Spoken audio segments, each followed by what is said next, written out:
What is going on, everybody, and welcome into a Wednesday, June 1st, NBA Finals edition of the Unreasonable Odds podcast presented by DraftKings. I'm your host, Julian Edlow. Find me on Twitter at Julian Edlow. Find the podcast on Twitter at Unreasonable Odd. No S. We ran out of room. We've been coming at you throughout the NBA playoffs here and there, giving you some thoughts, but we're now down to, what should be a pretty popular Celtics versus Warriors NBA final. We're recording a day before game one. We'll give you some game one thoughts. We'll give you some series thoughts, and bringing in another NBA mind to do so. My guy knows a guy on Twitter. At My Guy Knows a Guy. He's from Frenzy Sports. He is up in Canada, in Toronto, in Ontario, where DraftKings is, now local. How we doing, man? Amazing. Thanks for the warm welcome, Julian. Shout out to DraftKings as well. And hey, we made it to the end of the road. It's crazy time of the year, but it's bittersweet. But I'm ready to attack the NBA markets big time series coming up. Yeah, the NBA season is a grind, especially with how much you put into it during the regular season, who's in, who's out, player props, all the spots that come at you. And then the playoffs become this different animal of, capping teams playing each other for the seventh time in a row and what to look for. And just, it's a lot. So I'm ready for the end. I'm ready to bet the NBA draft, and we will have a podcast on that. I love draft markets. And we'll get to that, another day. But what is keeping me a little more mentally sharp this time around versus the last couple of years, particularly in the bubble, which was, one of the worst NBA playoffs, or it was the worst NBA playoff I've had, is when your team is in it. And my Boston Celtics are in it. And we did not think they would be in it at under 500 in mid-January. But here we are. And this is like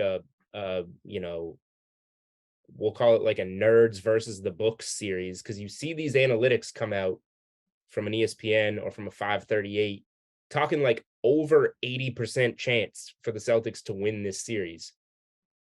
My best bets article is already out on DK Playbook. If you've read it, you've read it. I like the Celtics in the series as a plus 130 dog, but these numbers are ridiculous. Let's just start like overall themed with you, because I'm sure you've seen that stuff, and I know that you've been on the Celtics through this run. What do you make of this series? This is a really, really tough series to predict on the surface because, like you said, there seems to be so many conflicting trends in this series. The prediction models, I'll be completely honest, the mainstream prediction models, I guess 538, ESPN, crazy high probability for the Celtics to win the series. I saw as high as 83%. I've never seen such a discrepancy between mainstream prediction models and like traditional odds makers, right? Right. Naturally, I want to lean with the odds makers with DK. This is a series that's going to be defined by game-to-game adjustments. So, we have an inexperienced head coach in Ime Udoka with the Boston Celtics. 123, I believe, finals appearances on the Golden State Warriors roster versus 0 for the Boston Celtics. Seems like the Golden State Warriors have the edge when it comes to all the big picture stats.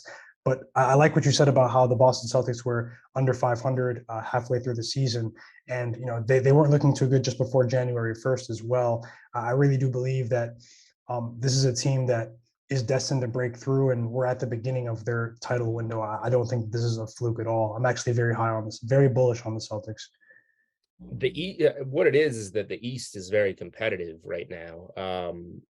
And the Celtics took a really tough path and made it there. So obviously it's looking good for the Celtics, but you never know when your team is going to be back.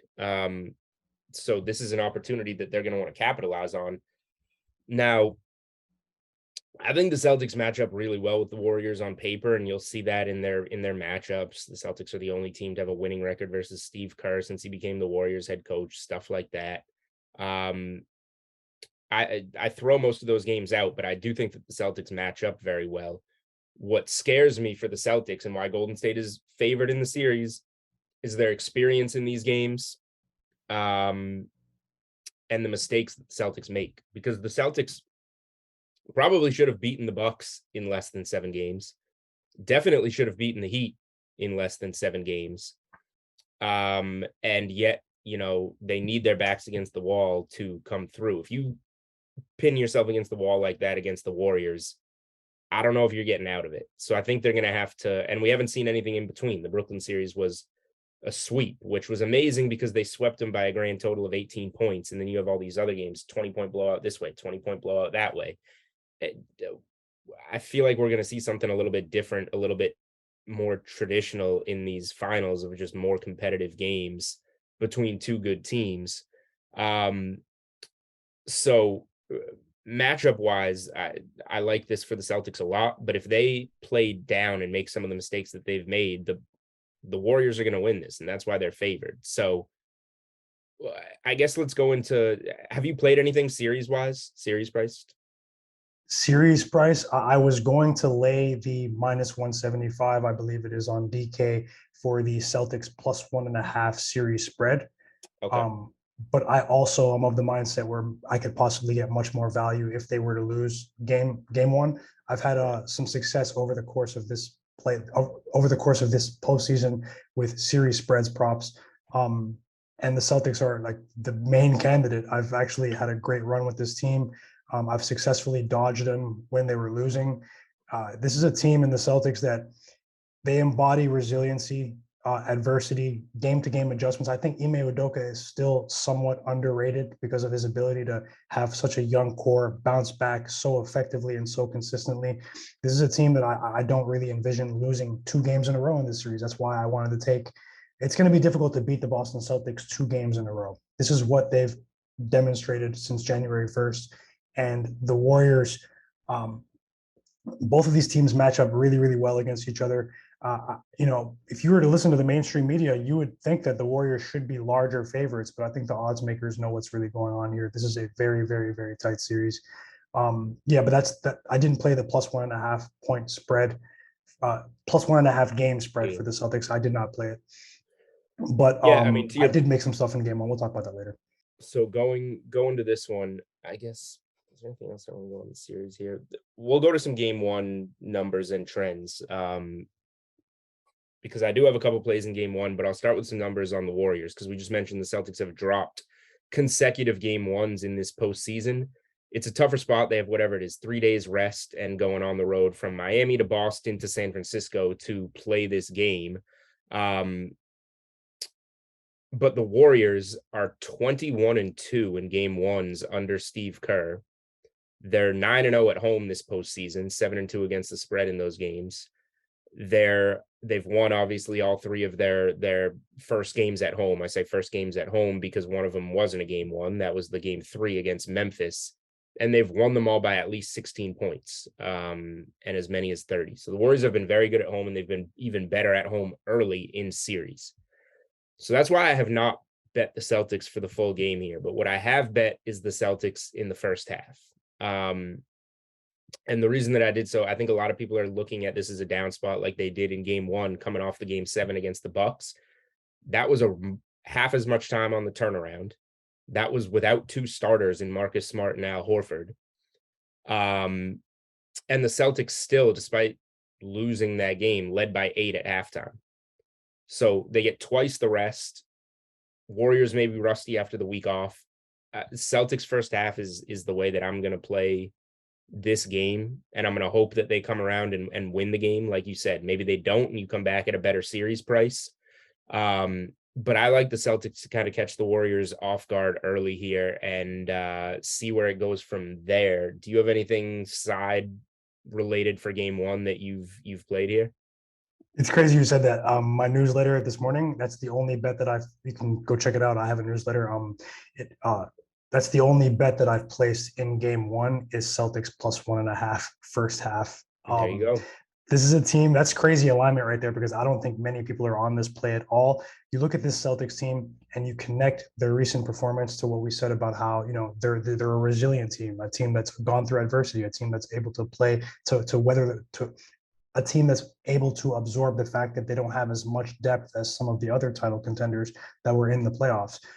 But this is a Celtics team that's 11-7 ATS during this postseason in the first half. On the road, they're 7-2 ATS. in the first half of the 2022 postseason.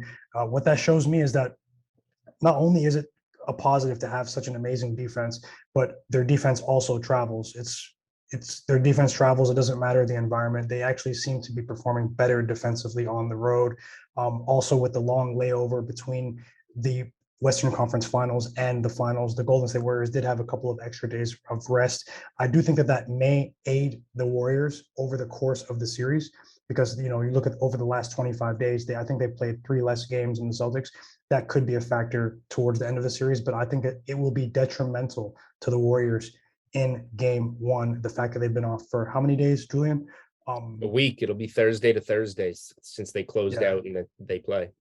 I can see one of those trademark slow starts from the Golden State Warriors shooting wise, just trying to get reacclimated to a different team. This is a Celtics team that I believe is going to come into that building with no pun intended, a Warrior mentality. They're going to come in there ready to roll, and I think the first half is the play. Total alignment with you. Road Warriors, the Celtics have been, and they have called themselves. So I think that they will start off strong. I'm not making any predictions for the game. Because I think that's where it gets a little dicey. The Warriors coming out in those third quarters. The third quarter has been a problem for the Celtics. So maybe even in game there, you look to get in on Warriors third quarter and you're still not even making a prediction for the full game. For game 1 for the props, I put a juicy one in my article. I'm laying the -160 on Al Horford to score more points head to head with Draymond Green for a few reasons. If you look at Draymond's game log, he generally starts off much slower in the series, getting everyone else involved, and then scores when he needs to in these closeout games and as the series gets later. He scored a little bit more later in the Dallas series. That was also without Otto Porter, taking some rotation minutes as a big that shoots off the bench for them. You know how the Celtics are going to play him. They're going to sag off him and give him shots, and he's not going to want to take them. He's going to look to distribute. So those 2 games against the Celtics in the regular season, he scored 8 total points in the 2 games combined. So if you want to, basically from what I've said already, if you want to play Draymond Green under 8.5 points, I have no problem with that. I think that's a good prop in this game. I'm going to lay the extra juice to take Horford to score more than him because I think that Horford's going to have a pretty good sized role in this series. And he only played 1 game against the Warriors this year. But he should be involved both getting the ball in the paint to take advantage of the Celtics size they have over the Warriors. And then in that pick and pop game, the Warriors are going to put the pressure on Tatum, Brown, and they'll distribute to Horford for those threes. And he's been making them. So I like that. I also am not very confident in Robert Williams early in this series. I wouldn't be shocked if Robert Williams sat out game 1 of this series. That would give him a full week, Sunday to Sunday between games if he returned for game 2. He clearly wasn't healthy at the end of the Miami series, and he was a much larger need for Boston against Miami than he is Golden State. It'd be great to have him healthy if you're a Celtics backer, if you're me, but that might take a game or 2. So with that in mind, more minutes for Horford, more shots for Horford, more opportunities for Horford. So Horford to outscore Draymond Green -160 in game 1. It's juicy, but I could see this one. I think there's -160 or -116. -160. Oh, okay. So you got to lay it here, but if it's a close win, it's a close win, and it's a 9-7 win. But I see that near the floor of this bet, whereas this would it surprise anybody if you win this bet? Horford 18, Draymond 4. It could easily go that way. I just see a lot more margin for victory. I don't know if you've had a chance to dive into player props yet, or decide what kind of margin you have between those 2 guys in points in game 1. But I just see a lot more ways you win that than lose it. I don't think Draymond's scoring more than 10 points in a game 1. Yeah, or game 2 or game 3. Draymond is going to have a difficult time scoring at all in this game unless it's just, luck factor baskets. I call them luck factor baskets. He'll be given shots, but he doesn't take them. He doesn't take those threes until later in the series, it seems like. Yeah, he doesn't. And, they're not going to emphasize getting him the ball at all. And he's not going to have the space that he had to maneuver that he did against the Dallas Mavericks. I think you're right, Julian. Al Horford has a distinct edge, at least offensively, against Draymond Green. I actually have Al Horford over 10 and a half points listed as a quality possibility for this one. Going to see what direction maybe the line moves in, but I don't anticipate this one will move much. Al Horford, he has as I said, a distinct matchup edge against the Golden State Warriors that he didn't necessarily have against Bam Adebayo. Or whoever, what the Heat interior, his services offensively weren't really required. You match him up against a player like Kevon Looney, who at times looked like Shaq against the Dallas Mavericks. It was crazy. He career high in points set in the series as well for Kevon Looney. I fully anticipate a healthy Al Horford and a potentially healthier Robert Williams to stifle. I expect him to stifle Kevon Looney. So I'm definitely looking at Al Horford over 10 and a half points here. On the Warriors side of things, the only player that I'm really comfortable because I do anticipate a slower, I do anticipate a lesser offensive performance from the Golden State Warriors. The only player that I'd be comfortable putting money on with a prop at this juncture would be Andrew Wiggins over 1.5 threes. I do think that he could benefit from the added defensive attention the Celtics are going to give to Klay Thompson, Steph Curry, of course, and Jordan Poole. We see Wiggins shooting splits during this postseason. He's averaging nearly 1.8 threes made per game at home, as opposed to under 1.5 on the road during this postseason. His shot attempts are up. Just a different environment for him, and you can see it visually. It's not just the data. You can see Andrew Wiggins is a much more confident player at home. I agree with you there. And Wiggins, I don't trust Wiggins from behind the line, but it's all about the opportunities. If he's there and if he's getting the looks because of the doubles on Klay and Steph, then yeah, the opportunities are going to be there, and that's really what you're betting on. And then you hope to see the ball go through the net. Let me see here, going through props. You said Al Horford jumps out to you, Wiggins, any other guys that you have circled for props in game one or props throughout the series, depending on how things may go early? Yes, I do think that Marcus Smart is going to come out in distribution mode. I just haven't been able to pinpoint whether or not the pace will allow it in game one. I'm anticipating a bit of a slower pace, but over the course of the series, I would definitely be monitoring Marcus Smart's assist line at 5.5. It hasn't been hitting as efficiently as it was in the regular season, but this is a player I'm sure that Marcus Smart hears all of the noise about, the Warriors, how he may be public enemy number one to the Warriors. He injured Steph Curry, although I don't think he meant it. It was a pretty tough play, the play that knocked Steph out of the regular season beforehand. I just feel like he's one of the players that's going to come into this series a bit juiced up.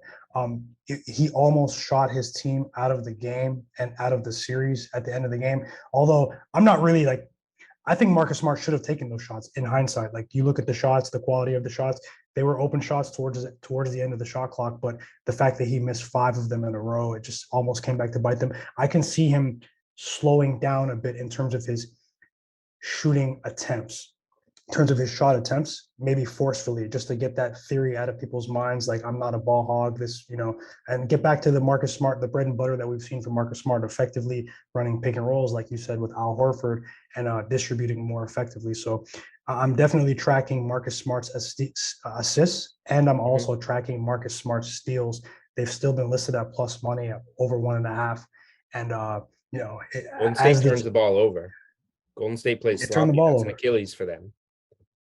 That's one of the things that I think can keep the Celtics in this series is their defense against a Golden State team that can get sloppy with the ball. So I don't mind betting on maybe some Golden State turnover props or some Celtics steals props, especially because where I'll disagree with you a little bit is the pace. I think we could see some pace in game one because the Warriors don't want to let the Celtics get set into their half-court offense because that's where the Celtics thrive. So they might try and get some shots up quick, which means transition, which means some of those loopy passes that they throw up the court, which means also some turnovers right back to the Celtics while they're trying to run. So I think the Warriors are going to try and shoot early in the shot clock to try and avoid going against Boston's defense at kind of full strength, if that makes sense.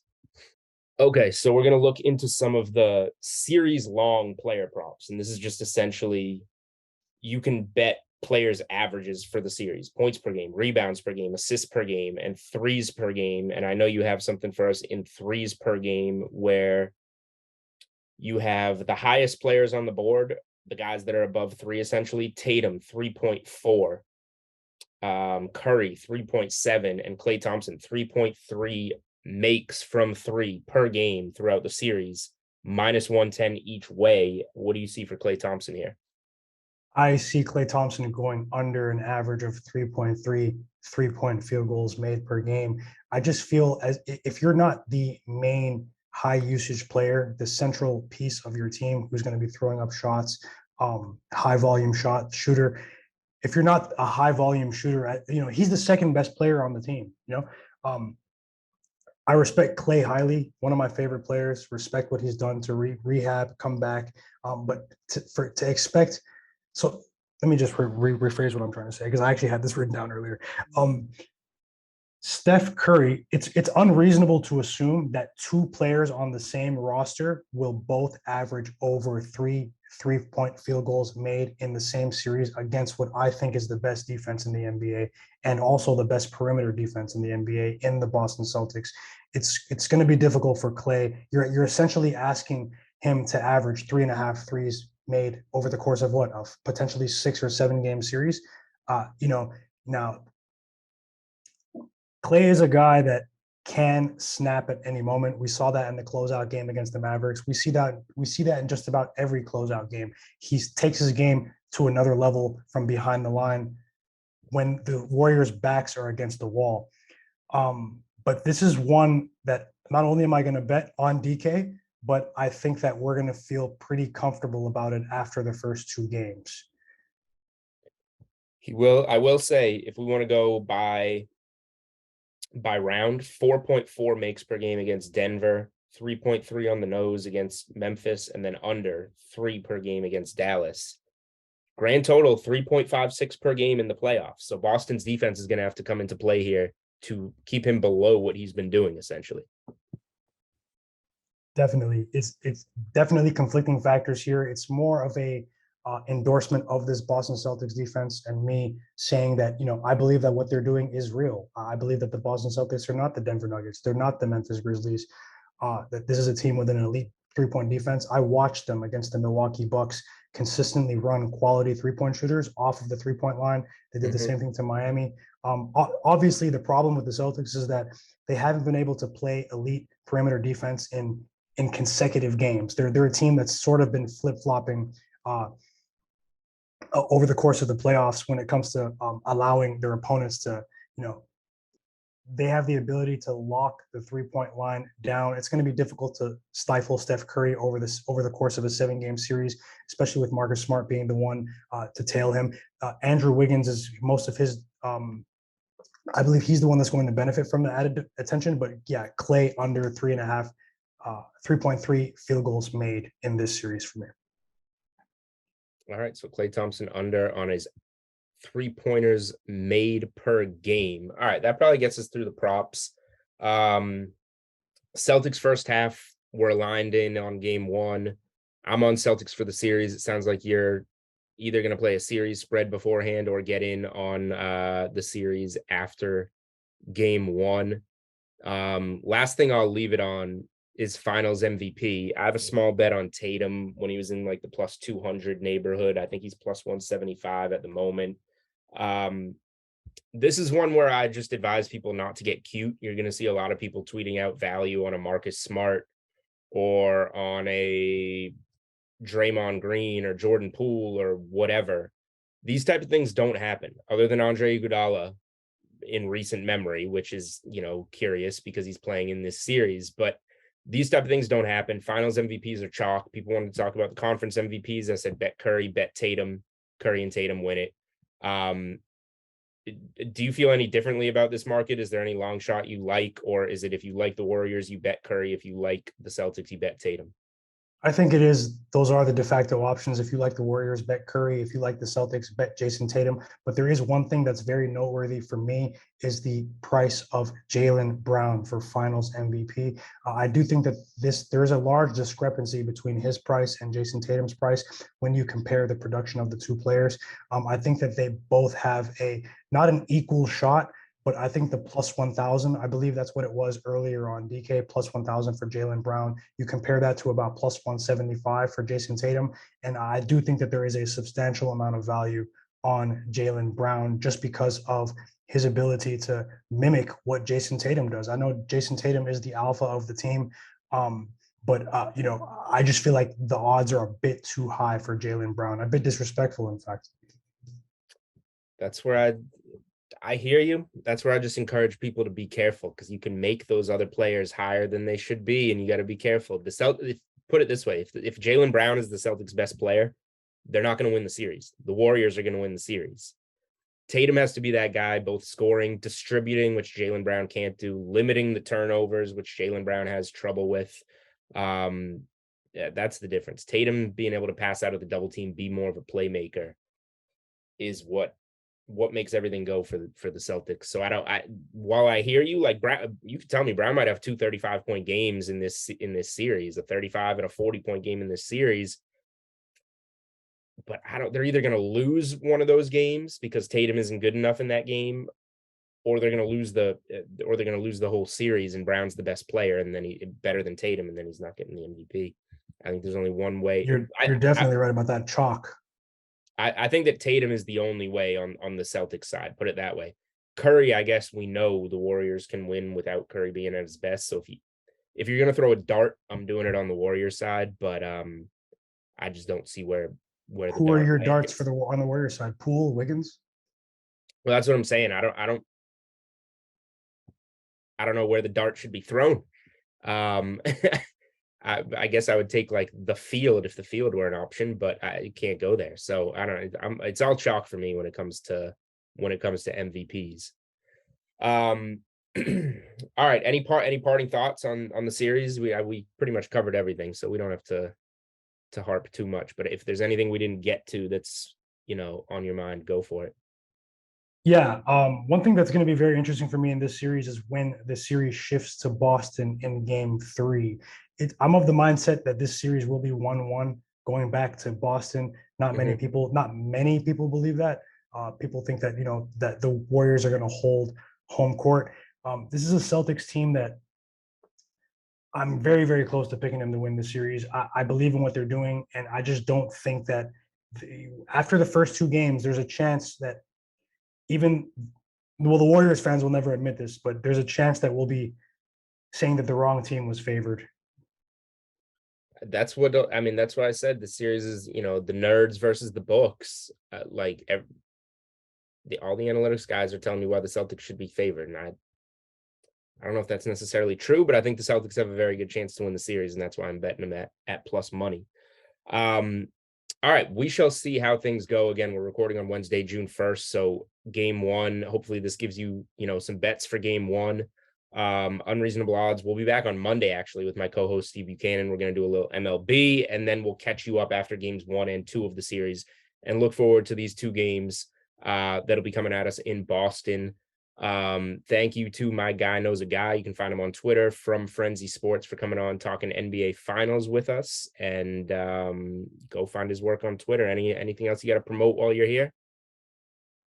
No, I share sports predictions across sports: NBA, MLB, soccer.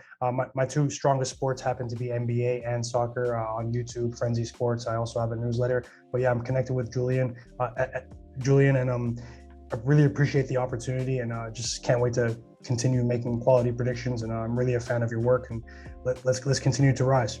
Have fun with the finals, and it's going to be really, really fun, everyone. Well, thank you, man. We like to bring people that say they're fans of ours onto the podcast. That's what it's all about. All right, that is it for Unreasonable Odds. We'll be back at you next week. Thank you guys for listening, and hopefully we'll have some NBA Finals giveaways for you on the DK Sportsbook.